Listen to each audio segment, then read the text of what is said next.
morning and welcome to Shallow Farm. I am so glad you're visiting with me today. I want you to get comfortable and be able to relax and hear the Word of God. I don't know what you've got planned today, but I hope that you are going to look at this day and say, God, I'm going to receive what you have for me. You know, we forget that God is our daily bread. We forget that.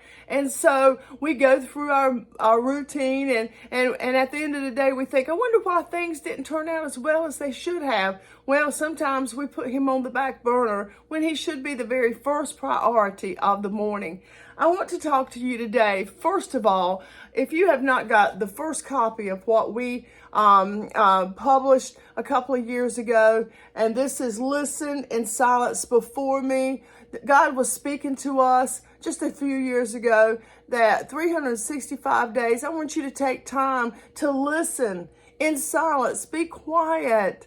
Be quiet. Don't come to me with all of your petitions, but come to me and let me talk to you. Well, just recently, we published our second book, and it is Come Closer and Listen. And God is speaking to us and saying, you know, all right, you took time to listen in silence. Now it's time to come closer. That is not often easy, especially with our schedule. It is difficult just to take time and be quiet in a very, very, very loud world. It is. It is. And our patience, it is so impatient for us to wait. We want to go to God and say, okay, 1, and then 2, and then 3. And God says, no, it doesn't work that way. It doesn't work that way. And I don't want to do that to God, because God is a good Father. And I don't want to treat him that way. He is not our Santa Claus. He really is not. You know what? Sometimes we can have something so exciting happen in our lives. And I want to personally thank everyone who came to the book signing yesterday. It was a kind of bittersweet day for me emotionally, because I had to go to my aunt's funeral and then turn right around a couple of hours later and meet and greet everybody for the book signing. And I want to give you a very special thank you for everyone who did come. It happened just like I wanted. I wanted people to come, sit down, relax, and fellowship and be face to face. So thank you for every family and every friend who came out and supported. It meant so much to me. And for everyone who texted me, messaged me, and sent me some beautiful, beautiful, beautiful messages on Facebook. I do appreciate it. And a special thanks for the individual who went to such a great prize to send flowers and for my special day. It meant so much to me, and I appreciate everybody. I want to talk to you today, something special. Now, it is special to us when it comes to pass. When God promises you something, it is good when it comes to pass. But in the meantime, what happens? And what kind of journey do we have to take? You know, when God promises us something and he gives us a word to depend on and a confirmation, God will not do anything what he does not confirm 2 or 3 times. So if you're out there on a limb and you said, but God told me this, God gave me a word for this, God said this is what's going to happen. Well, if he said that, that's what's going to happen. It will come to pass. But he doesn't put a time on it. And sometimes the most difficult thing about waiting on God is that you don't know what you're waiting for. When God gives you a promise and he says he's going to do something, well, what is he going to do? That's another thing. So number 1 is waiting for God. Number 2, what are you waiting for? And then when he promises something, you just want to know, what is it that's coming to pass? Is it going to benefit you? Is it going to benefit others? Or where is it going to take you? Well, that's how Habakkuk felt. Habakkuk, he was known as the rambler. That was what his name meant, just a rambler. And I guess that's how he felt when he was prophesying, because he was going to the people, and he even got upset himself in Lamentations. But he was rambling on and saying, God is going to bring us out. God's going to give us hope. God's going to restore. And here these guys are sitting in the Babylonian captivity for 70 years. I would not have wanted to go around and prophesy that. And everything looked like chaos. And so this is something that he said and prophesied to the people. It was in Habakkuk, the first chapter, and verse 2. He started writing the very beginning of the book like this. How long, Lord, must I call for help, but you do not listen? Oh my goodness. How long, God?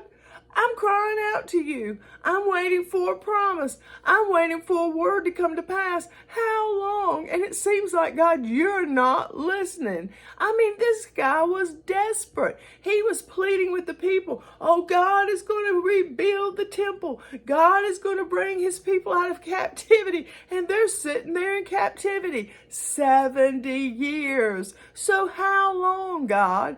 That's what you're saying. So how long, God, am I waiting for this to come to pass?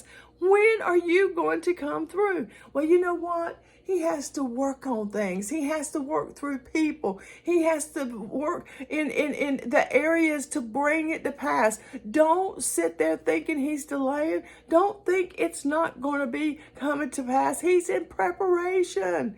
God, the creator of the world, is creating your promise. And then we see here that Habakkuk had to encourage the people, but God had to encourage Habakkuk. Because in chapter 2, verse 3, it says, God promised that he would restore them, but he says this, for the revelation of God's help awaits for an appointed time.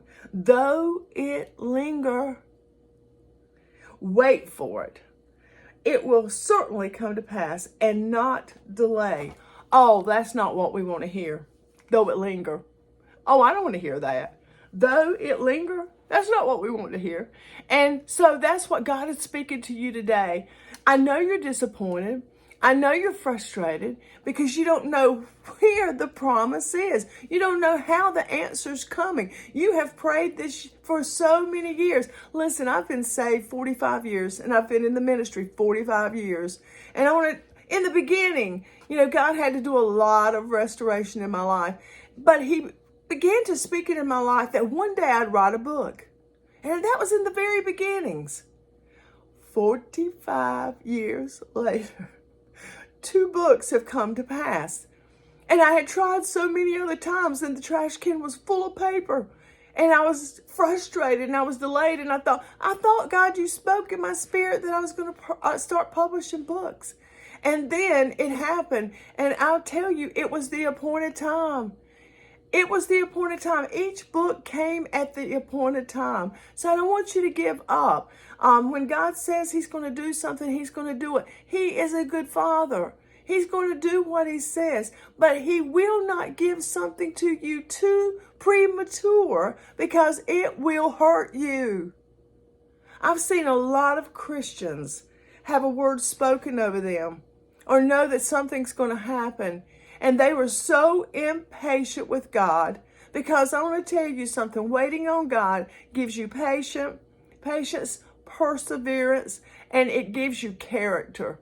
But they waited on God and they got so impatient that they bailed out. They quit, or they tried to make it come to pass themselves, and it was horrible. It was just horrible. I don't want to make a mess of things, of the best things that are waiting for me, because I was too impatient, and neither do you. Neither do you. I want to give you hope today. I want to encourage you today. It's lingering.